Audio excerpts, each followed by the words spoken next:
ꯂꯩꯕ ꯄꯂꯦꯝ ꯄꯟꯊꯧ ꯑꯅꯤꯒꯤ ꯃꯤꯡꯈꯩꯅ ꯃꯔꯨꯝ ꯂꯥꯏꯖꯩꯔꯦꯜ ꯄꯨꯡ ꯋꯥꯅ ꯂꯨꯕꯔ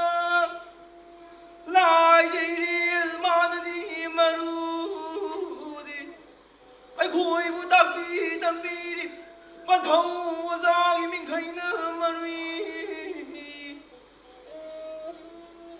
ꯈꯥꯝꯕꯤ ꯃꯩꯅ ꯁꯥꯕꯔ ꯈꯥꯝꯕꯤ ꯃꯩꯅꯗꯤ ꯃꯁꯥꯗꯤ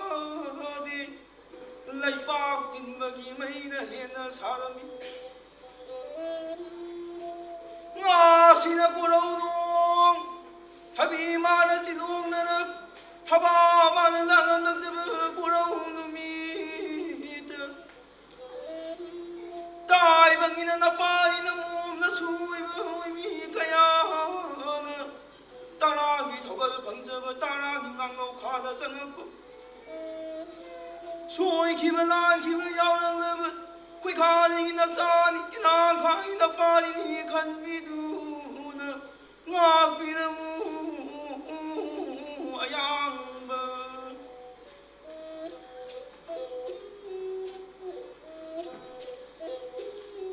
ꯍꯦ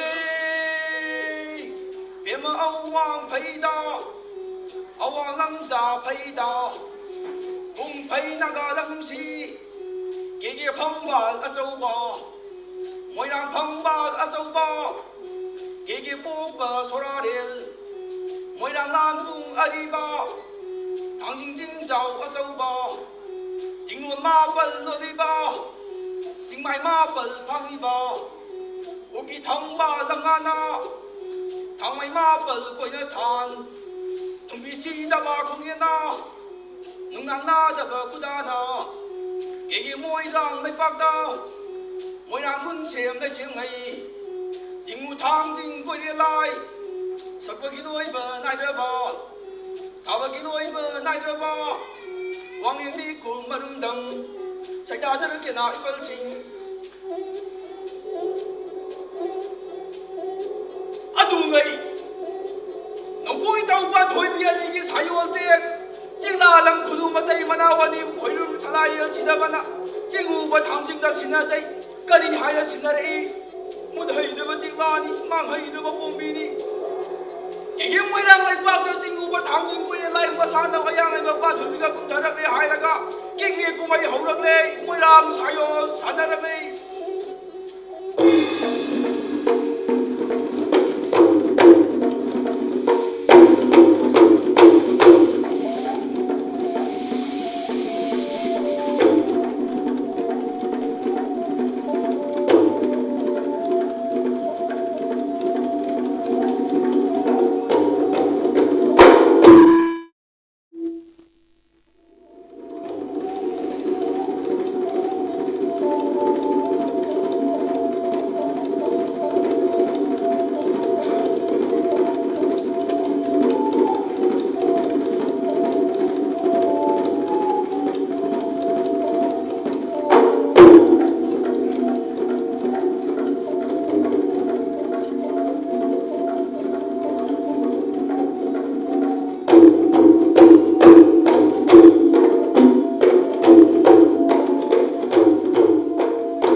Banglaw na ina't hinagli.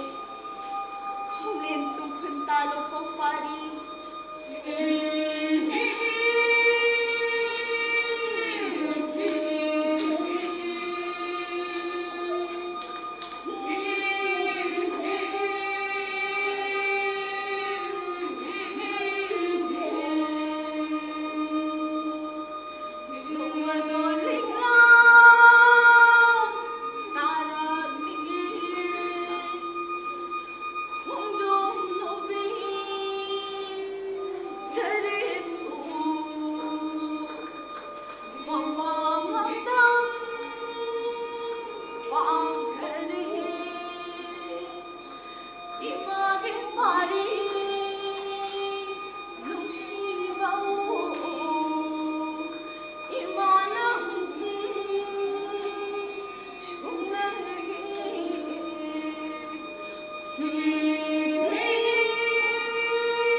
पाथौ ꯑꯩꯒꯤ ꯏꯃꯣꯝꯁꯦ ꯏꯁꯩꯗ ꯍꯩꯕꯤ ꯅꯠꯇꯦ ꯖꯒꯣꯏꯁꯨ ꯍꯩꯕꯤ ꯏꯃꯣꯝꯅꯤ ꯏꯃꯣꯝꯒꯤ ꯖꯒꯣꯏ ꯌꯦꯡꯈꯤꯁꯤ ꯄꯥꯅꯥꯁꯨ ꯁꯥꯕꯤꯈꯤꯁꯤ 이자기 저거인 ꯂꯦꯡꯁꯟꯁꯤ ꯄꯥꯊꯧ ꯈꯨꯗꯥ ꯁꯣꯝꯗ ꯂꯦꯡꯁꯟꯁꯤ ꯌꯦꯛꯁꯤꯟꯕꯤꯌꯨ ꯑꯉꯝꯕ 파더니 파더니 ꯏꯃꯣꯝ ꯅꯪꯂꯦꯟ ꯍꯧꯒꯠꯂꯣ ꯂꯥꯎ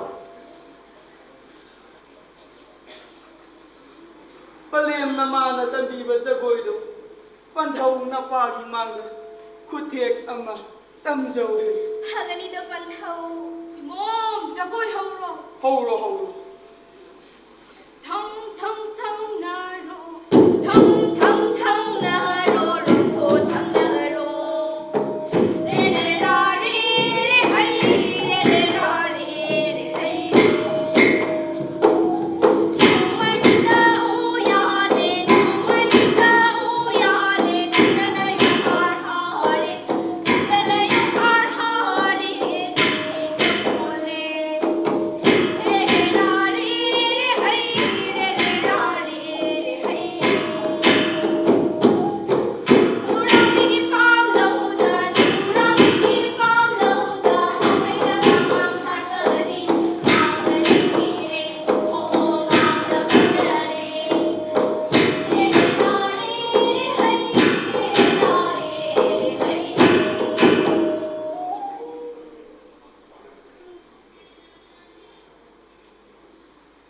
이마기 파리 이마기 행주 원래 이마기 파리 예모이 이마 로이비스팅다 까드나 파면 시절루 이마기 파리 팔렘나 할락드리 파와 욤시다 링드나 레이라무고 파리 하가니 팔렘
이마기 파리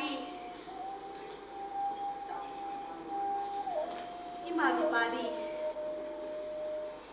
ꯄꯂꯦꯝ 따라 징담나브라 파리 ꯆꯥꯖꯗ꯭ꯔꯤ ꯄꯂꯦꯝ 이해 팔렘 이마 나이드바수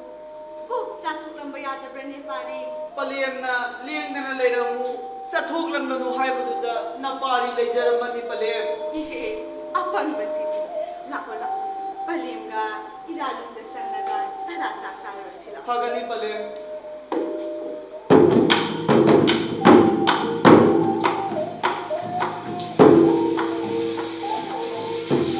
Koiren lei mapan thoibi isanau nahak putar mara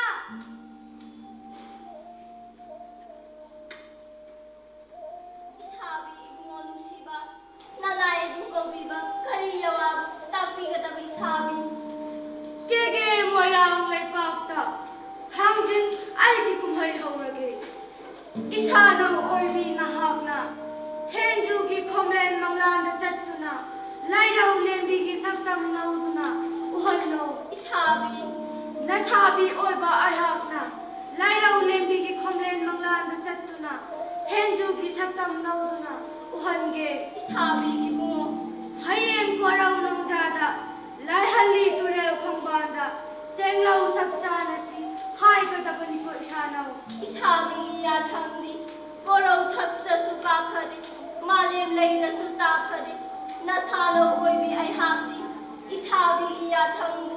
लवाई कोरेल थक्ता थो होयाजरेनि साबी नुंगाइरे इसानो यवा ताबदा फारे अदुगी इसानो ओइबी नहाक्सु हेंजुगी खोमलेन मंगलांदा खोंदोय इहुल तमरुरो नसाबी ओइबा आइहाक्सु लाइराउ लेंबिगी खोमलेन मंगलांदा खोंदोय इहुल तमरुरो isabi sabi mo hanglin manja pamwa hayeng kurau nung jada lai hali turin turbanda jinglo sakja nasi nung si pupin pangmin nasi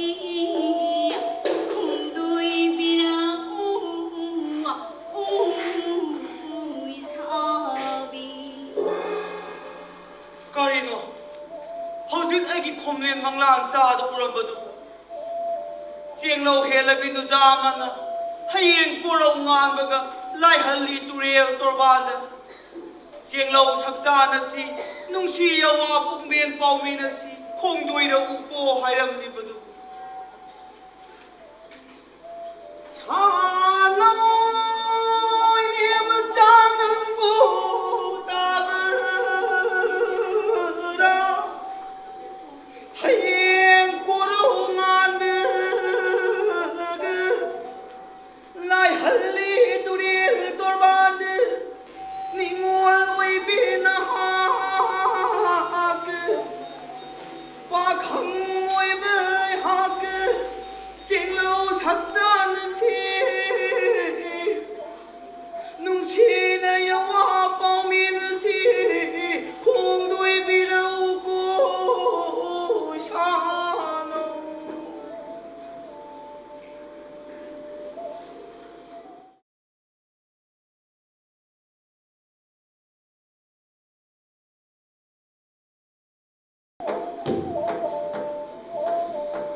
Ngasi korau nomdi palem gina phamda kari guba amata nijagi pinabi ubo palem. Pari, karino pari ya pamado, palem agi phamlanda gini zero, pirage ko pari. Ha palem, na pari ui bai haksu, sao bana sani pari. Palem gi wab na pari.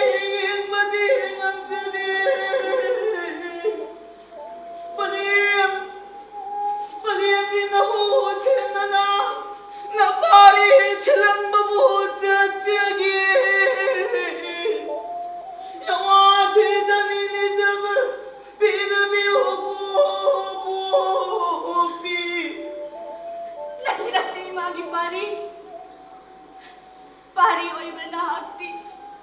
kige potong ani sudalan manatino. Imagi pari, nanggu karam na, imagi ihut sindo na, silang babutsalan kadagine. Ichagi awado, palem di, hoyabang amoy ko pari. Hare palem, palem na hoyabid rabani na pari oi bai hagdi liyab labani. Ngasi korau nom dagi tara chak chararoi, lai jai sing thardaroi, korau nom ga khaba pathau badru wasang labani palem. Natti imagi pari. Ichagi awana, adu yawramani na, palem nama. Isabut tiglaroi ko pari. Hayeng korau nom dagi, palem gi ihut sindu na, silang mabutsatsaro ko pari. Palem, palem na hoyabi rabani na pari silang bachatcharagi.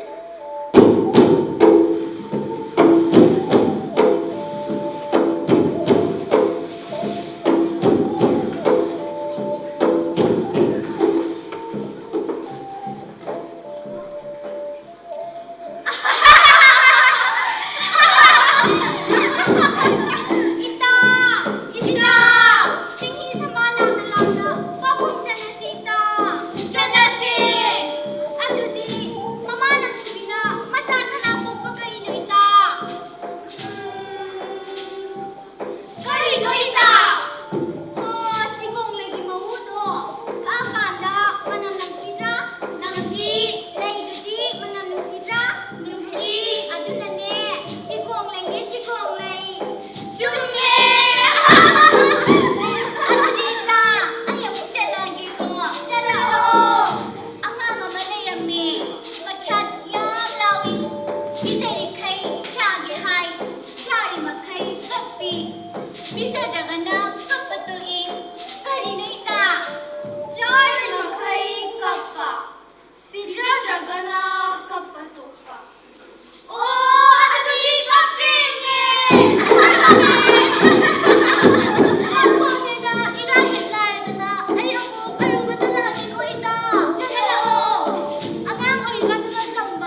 ꯑꯩꯒꯤ ꯈꯣꯝꯂꯦꯟ ꯃꯪꯂꯥꯟ ꯆꯥꯗ ꯂꯥꯛꯈꯤꯕꯤ ꯅꯨꯖꯥꯗꯨꯕꯨ ꯅꯠꯇꯕ꯭ꯔꯅꯦ ꯈꯣꯏꯃꯨ ꯈ꯭ꯋꯥꯡꯅꯧꯕꯣ ꯂꯝꯗꯝ ꯀꯩꯗꯒꯤ ꯂꯥꯛꯄ ꯁꯛꯈꯪꯗꯕ ꯈꯣꯏꯃꯨꯅꯣ ꯈꯣꯏꯗꯥꯕ ꯂꯩꯔꯥꯡ ꯌꯥꯎꯔꯕꯗꯤ ꯅꯆꯦꯝꯂꯛꯇ ꯄꯥꯎꯗꯝꯕꯤꯔꯛꯎ ꯏꯅꯦꯝꯂꯛꯇ ꯄꯥꯎꯗꯝꯕꯤꯔꯛꯎ ꯅꯤꯡꯊꯧꯗꯒꯤ ꯈꯣꯏꯃꯨ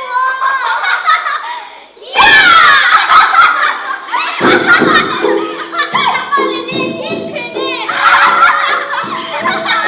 ꯁꯤꯗꯤ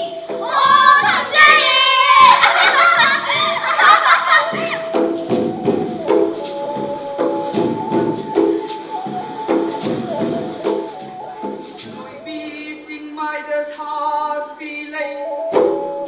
ꯆꯤꯡꯂꯩ ꯄꯥꯜꯕꯤ ꯎ ꯊꯝꯕꯥꯜ ꯁꯥꯅꯧꯅ ꯆꯥꯔ ꯄꯥꯈꯪꯅ ꯍꯥꯏꯅꯤꯡꯕꯗꯤ ꯐꯤꯌꯣꯡꯁꯥ ꯏꯀꯥꯏ ꯅꯨꯡꯁꯤ ꯌꯥꯟꯅꯕꯅ ꯍꯥꯏꯗꯣꯛꯄꯗꯤ ꯉꯝꯖꯗꯦ ꯄꯥꯔꯤ ꯏꯆꯥ ꯂꯥꯛꯂꯦꯗꯅ ꯄꯂꯦꯝ ꯅꯄꯥꯔꯤ ꯂꯥꯛꯆꯔꯦ ꯄꯂꯦꯝ ꯏꯁ ꯏꯟꯊꯣꯛ ꯌꯥꯝꯅ ꯐꯔꯛꯂꯦꯗ ꯉꯥꯁꯤꯗꯤ ꯉꯥꯁꯤꯁꯨ ꯑꯍꯥꯎꯕ ꯉꯥꯛꯇꯅꯤꯅꯦ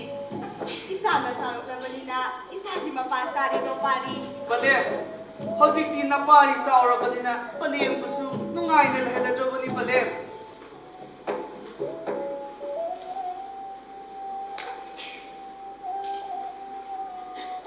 사비 무언웅시바 어려운 놈들 갓뜨기 렉질기 뽑아리 와드나 나 파리기 뽑아리세 어먹들이 했다미로는 사비 पलेम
ꯏꯄꯥꯒꯤ ꯂꯥꯡꯂꯦꯟ ꯀꯔꯤꯅꯣ ꯊꯣꯡꯖꯤꯟꯒꯤ ꯃꯔꯨꯝꯗꯒꯤ ꯆꯦꯞꯊ ꯏꯄꯥꯕꯨ ꯌꯦꯡꯕꯗꯤ ꯄꯟꯊꯧ ꯑꯄꯣꯛꯄ ꯏꯄꯥꯒꯤ ꯂꯥꯡꯂꯦꯟ ꯏꯄꯥꯗ ꯀꯔꯤ ꯍꯥꯏꯅꯤꯡꯉꯤ ꯄꯟꯊꯧ ꯑꯄꯣꯛꯄ ꯀꯨꯝꯁꯤ ꯀꯨꯝꯑꯣꯟꯒꯤ ꯏꯕꯨꯙꯧ ꯃꯣꯏꯔꯥꯡ ꯊꯥꯡꯖꯤꯡ ꯍꯔꯥꯎꯕꯗ ꯂꯩ ꯀꯠꯅꯅꯕ ꯈꯣꯏꯅꯧ ꯏꯇꯥꯁꯤꯡꯒ ꯂꯣꯏꯅꯔꯒ ꯂꯣꯏꯕꯤ ꯆꯤꯡꯊꯛꯇ ꯀꯥꯗꯨꯅ ꯂꯩꯍꯦꯛ ꯇꯝꯖꯔꯨꯒꯦ ꯍꯥꯏꯕꯕꯨ ꯀꯔꯤ ꯍꯥꯏꯕꯒꯤ ꯄꯟꯊꯧ ꯏꯄꯥꯒꯤ ꯂꯥꯡꯂꯦꯟ ꯏꯄꯥꯒꯤ ꯅꯥꯛꯇ ꯂꯥꯎ ꯏꯃꯣꯝ ꯅꯅꯤꯡ ꯇꯝꯖꯧ ꯅꯤꯡꯊꯤꯕ ꯂꯩꯔꯥꯡ ꯍꯦꯛꯂꯛꯎ ꯑꯗꯨꯒ 이보다 당징다 까짜라가 분신이죠. 살로 하가니 반타오 빨리 먹고비 나무 건드리자로 기계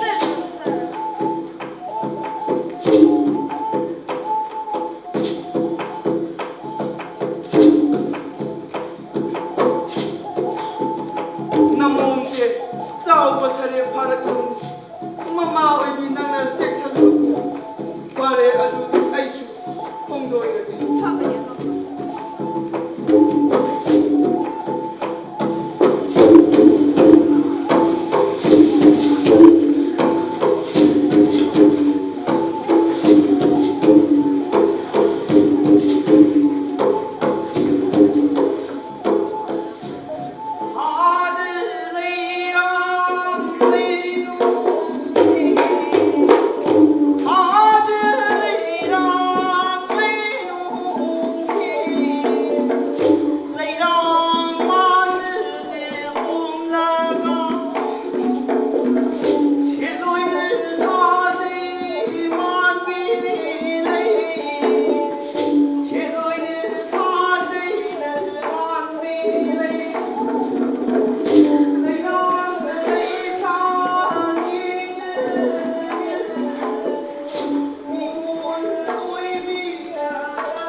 ngasi koraw nongdi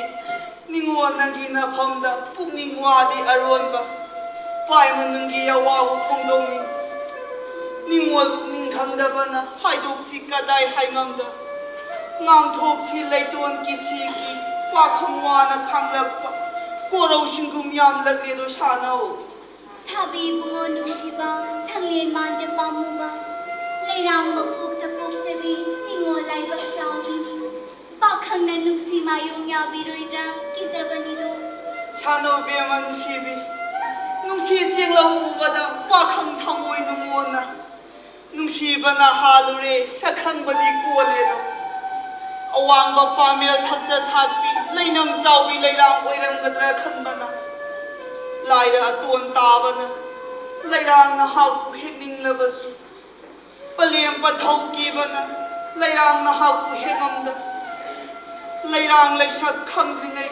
nungsi lamdan pham khangdana yangdau lamuk na gadara khalure do sanau tamba oiba na ramjat khoimu oiba na sinja nu janai bak chawbigi nusi mayong yabi roidra kizabani do na namna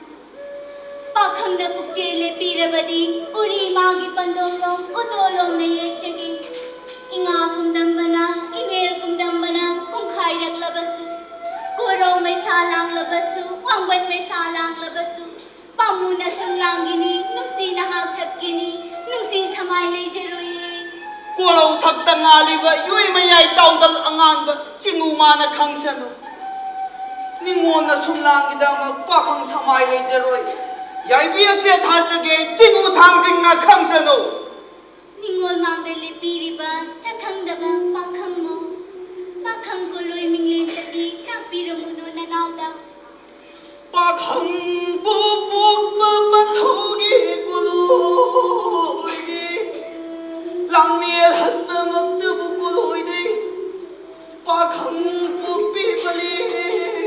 na khoido maktabu kuluido pakhangi koloi minglendi henju maktab koloido ningogi koloi minglenchu pakhangi phamda tapiramudo sanau ningol yawa singjege sabi ningol pupa panthauna khoijo homba koloi nei ningol pupi palimna khoijo hombi koloi nei ningol koloi minglendi thaulang lairo rimbi kaudei sabi lairau lembi ningol koloi tabadi pakhang pungning nungolida ngasi korau nong leisa pakhang anigi apam kada yaunaba nungsi ka thungnaba chingu mabu paremna sari pandom nom na si thangi maya ching na si do hogi jerom chinasi palem ngam sing tem sing na si panthau ngam si tem sin nasi apam kada yaudri phau nungsi ka da thumri fa nungsi samai le jeroi singu thangjing na khangsano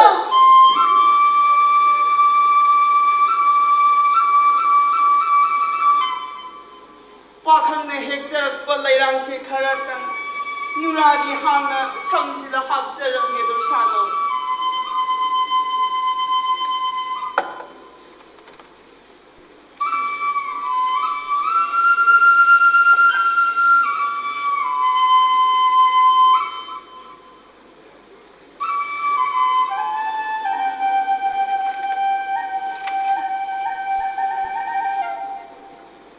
pakhang ne helak pa lairang che matang nuragi napada chinjaram ge do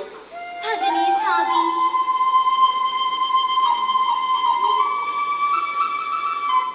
sabi sano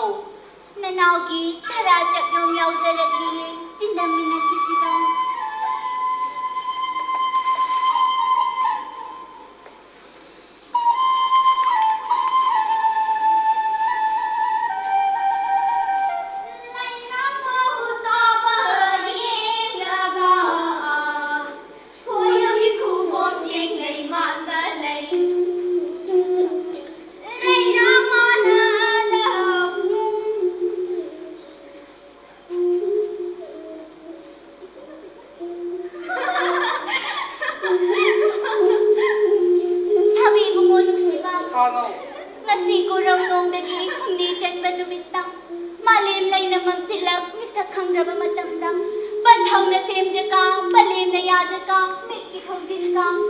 Homnugi Tangaka Ningolka Gigi Kana Kanganda Murang Kana Handa Hongdoi Biro Nanauna Nakal Thumbu Hangjeramgi Hongdoi Biro Koi Sabi คงด้วยจะกินกูชาเนา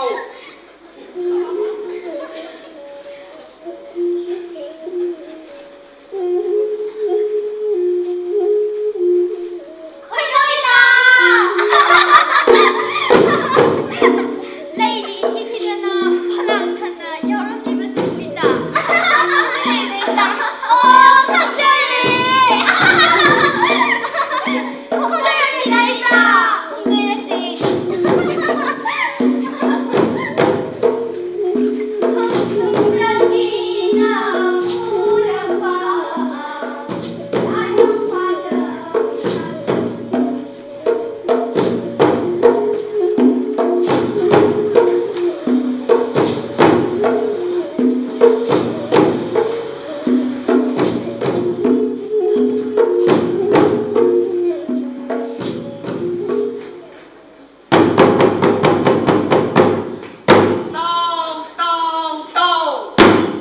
Kege Khangjabu Khangauro, Moyang Tajabu Tauro. Hayeng Morong Numit Lamta Thagi Thangja. Moyang Kurak Lam Daiba, Kunin Magi Lam Damda. Lai Sharai Hungfu Mapai, Kunin Nagajauri. Umang Lai Mapal Suya Tokajauri. Mai Kai Ngapalayam Suya Tagajauri.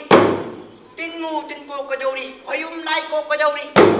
Sadik Taba Mapuroi Taburoi, Pominamak. Makhut ta sai kak pai duna sing ta ga dauri jingu thang jing lai na sing sat ga dauri ai ko rong na mitagi hai ma thang na mit thawdi tek bi yok su okon dagi hendok phade kai yen su yen on dagi hoidok phade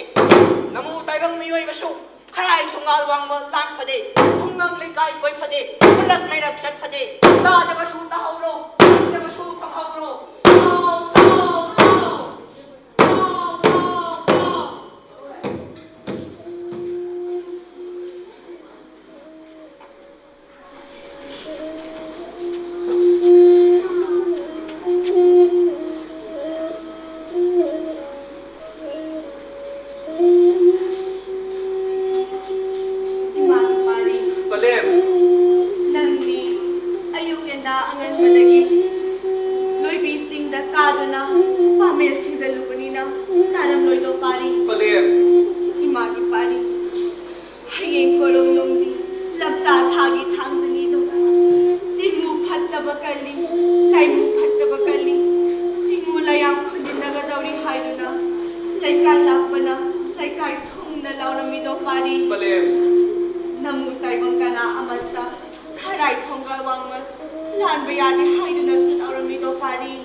सानौ महांग निंगोल नाकथोंबु हांगम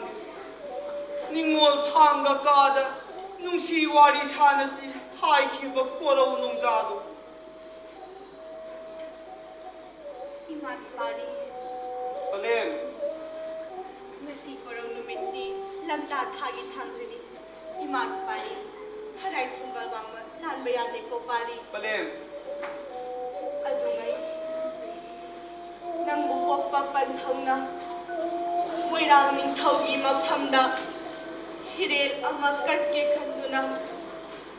jingu thangjing laiponda hauba uzau urel amabu thampham ahumlak kakure do pari पलेम uzau urel aduna jingu laigi sadongbo oiramle jingu laina sauduna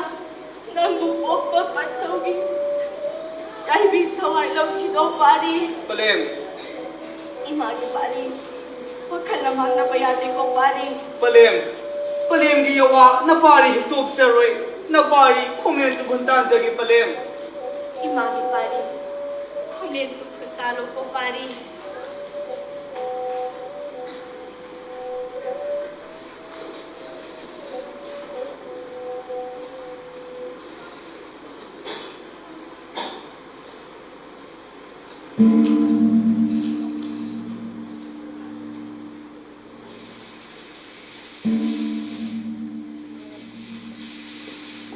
सानौ महांग निंगोल नाकथोंबु हांगमगे हाइखिबा कोरौ नो अहिंग नोंसेन खांग मसाबी अइबु लाकपा ngaइरमखिनी अमरोमदना पलेम इमागी याथंग फरे पलेम की याथंग तुंगिलगे हयें कोरौ nganbaga सानौ माइकई पांगदुना सानौ मागी पुकनिंगबु थेमजिलगे ngasiगीदी खोमलेन तुखुन तालगे दो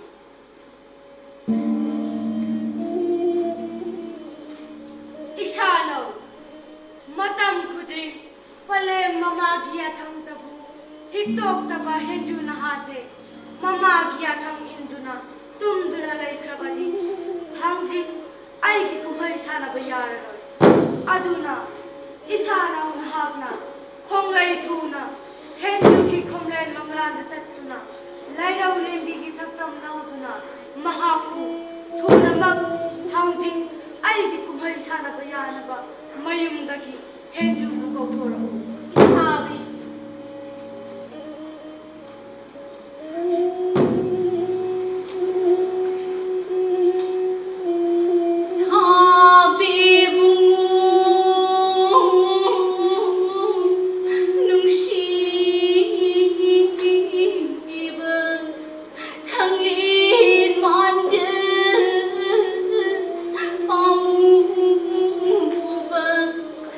Now, light book, don't be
Nanaw ko, ay nanatungin jarang lagi ko isabi.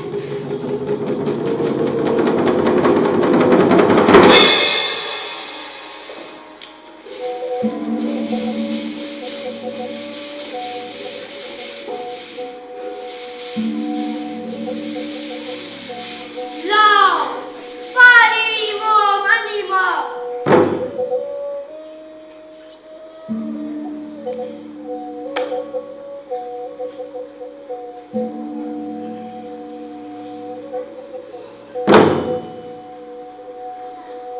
Kege moy rang lay pakta. Hangjin ay ki kumhay loy trito. Pari imong aniti lem na mang yadri. Mathang mapok lang ngondi. Pari oy banahak na. Sambo na halam gan baming leno. Langon jarro ko pari.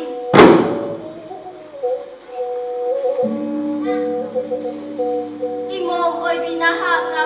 mathang mapok langon da kamnung yay din ko hai bamilen asilaw na langon zaro imo.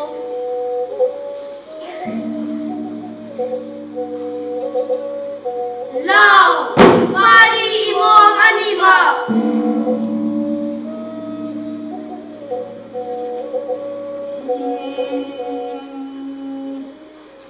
Kikilila sauba moirangila sauba sakbagi loiba naidaba thabagi loiba naidaba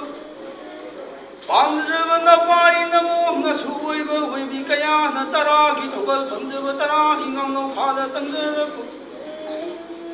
Soy kibalan kiba yaurabada ngapiyu waza mara takpirakpadati inga kinong mana leptana suba hum takpirakpadi Apang banda pari na mo moiruba na wazagi haimal tababu khunba hayudaba haimal taba chinba hayudaba Haigdaba wana hayauda ngangadaba wana nganghauda sakkadaba sahauda yaukiba nama kungapiyu Asigina yadi makha lakbadi Chingu thanging mana sanaba dinglambu Mataga saida awalam dinjaragi hay chadi haya cha di hay cha hay haya hayum